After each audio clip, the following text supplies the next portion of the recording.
ในเวลานั้นพระเยซูเจ้ากล่าวว่า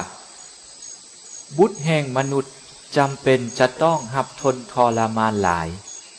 จะถูกพวกเฒ่าแก่หัวหน้าสงฆ์และพวกอาจารย์พระคัมภีร์ปะทินจะถูกประหารชีวิตและจะกลับเป็นคืนมาในวันที่3แล้วพระองค์กล่าวกับมดทุกคนว่าถ้าผู้ใดอยากติดตามเฮามาก็ให้สละปะตัวเองแบกกางเขนของตนทุกวันและติดตามเฮามาย้อนว่าผู้ใดหวงแหนชีวิตของตนไว้